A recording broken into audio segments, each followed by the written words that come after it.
Un ami m'a dit quelque chose de simple, quelque chose que tout le monde sait, mais que personne n'applique. Il m'a dit, pour qu'une famille fonctionne, il faut un père juste et une mère attentionnée.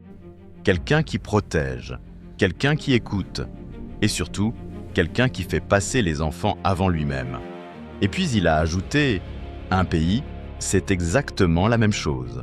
Une grande famille, avec des dirigeants qui devraient réellement se préoccuper de ceux qu'ils gouvernent, qui devraient perdre le sommeil quand un enfant a faim, quand un hôpital ferme, quand une guerre détruit ce que des générations ont construit.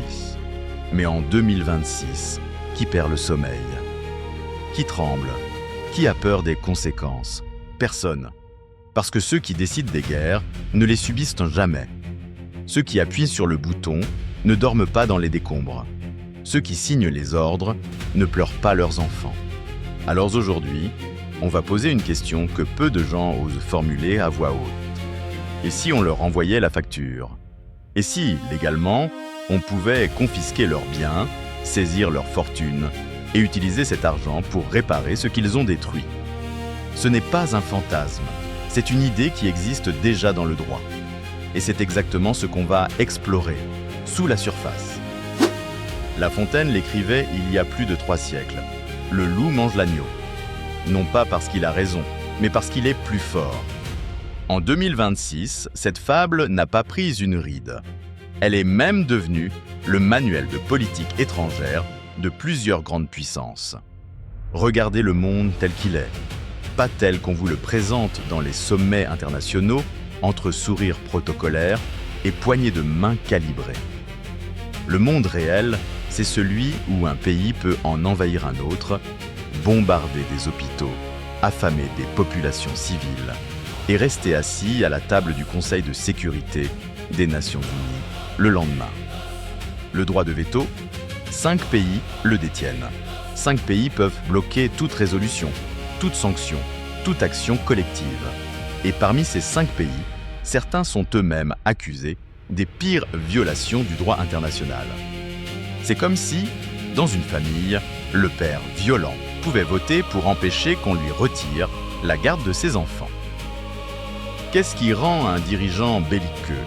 Ce n'est pas la colère, ce n'est pas l'idéologie, c'est l'absence totale de conséquences.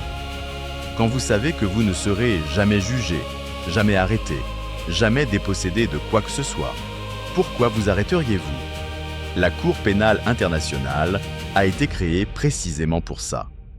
Pour dire aux puissants de ce monde, vous n'êtes pas au-dessus des lois. L'article 27 du Statut de Rome est limpide.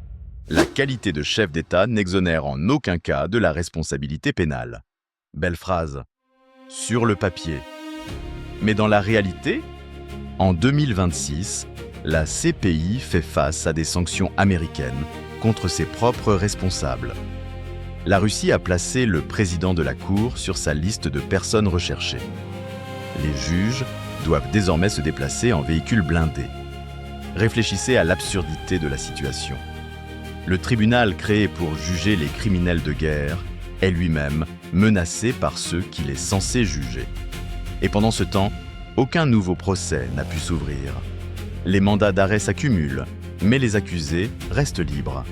Omar El-Béchir, recherché depuis 2009, toujours libre. Vladimir Poutine, mandat d'arrêt délivré en 2023. Toujours au Kremlin. Les seuls qui finissent vraiment devant la barre, des commandants rebelles africains de rang intermédiaire. La justice internationale a 2 vitesses, et les plus puissants roulent sur l'autoroute de l'impunité. Parlons chiffres.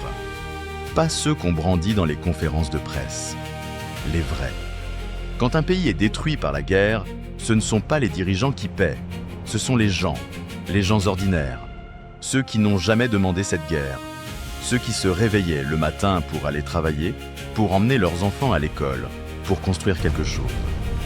Une guerre, c'est des hôpitaux rasés qu'il faudra des décennies à reconstruire, des écoles réduites en poussière, des routes, des ponts, des réseaux électriques anéantis.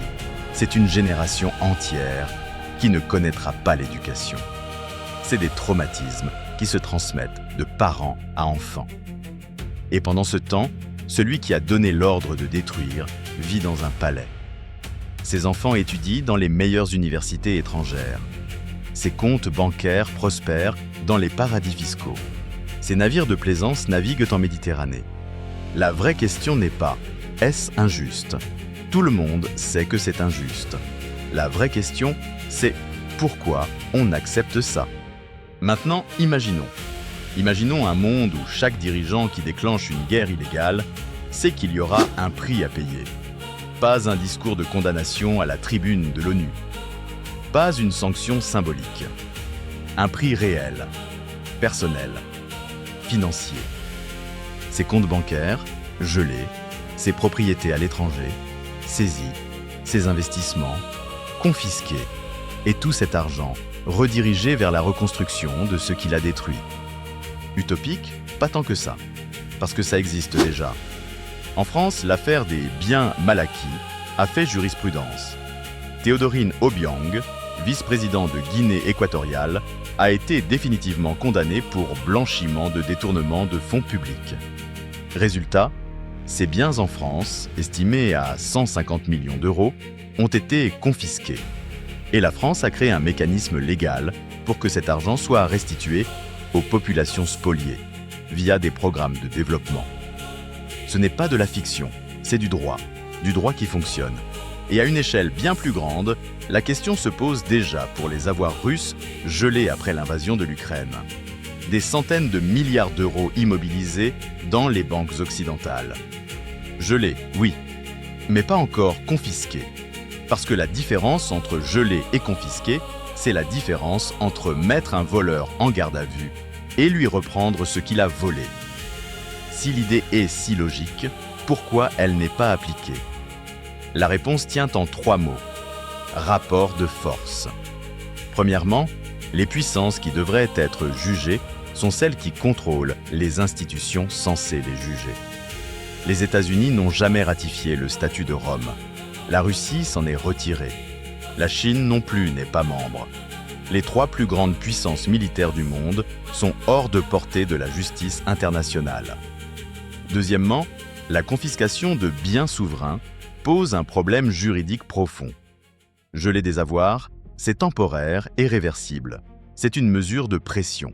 Mais confisquer, c'est définitivement prendre.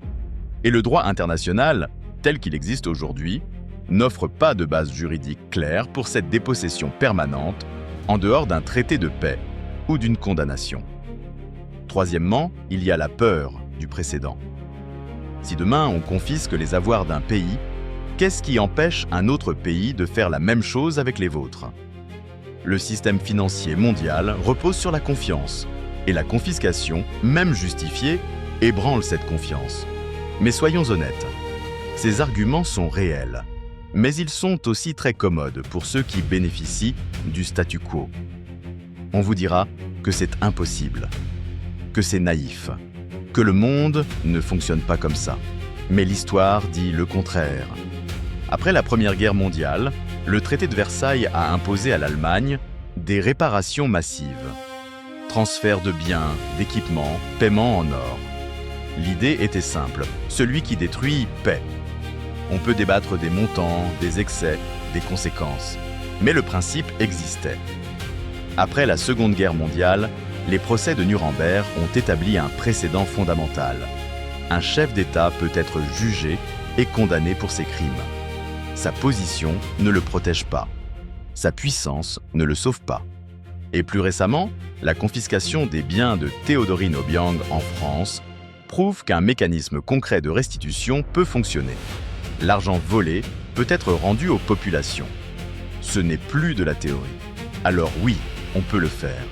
La question n'est pas « est-ce possible ?» La question c'est « qui aura le courage de le faire à grande échelle ?» Imaginons, juste un instant. Imaginons un monde où chaque dirigeant sait, avant de signer un ordre d'attaque, que ses comptes en Suisse seront gelés dans les 48 heures, que son appartement à Paris sera saisi, que le yacht qu'il cache aux îles Caïmans sera confisqué et vendu, et que chaque euro, chaque dollar, chaque franc servira à reconstruire l'école qu'il a bombardée. Imaginons que l'argent des guerres revienne à ceux qui les subissent, que les palais des dictateurs deviennent des hôpitaux, que les yachts financent des programmes éducatifs, que les comptes offshore reconstruisent des villes. Ce n'est pas un rêve, c'est un choix politique, un choix que l'humanité n'a pas encore eu le courage de faire, mais que le droit permet déjà, à condition qu'on le renforce, qu'on l'applique et surtout qu'on arrête de protéger ceux qui devraient être jugés. Mon ami avait raison, un pays, c'est une famille. Et quand le père casse tout dans la maison, on ne lui donne pas les clés de la voiture. On lui présente la facture. Et s'il ne peut pas payer, on saisit ce qu'il possède. C'est ce qu'on fait avec n'importe quel citoyen. Il serait peut-être temps de le faire avec ceux qui prétendent diriger le monde. Merci d'être resté jusqu'au bout. Si vous souhaitez continuer à creuser sous la surface, abonnez-vous. Chaque semaine, nous sortirons une nouvelle vidéo.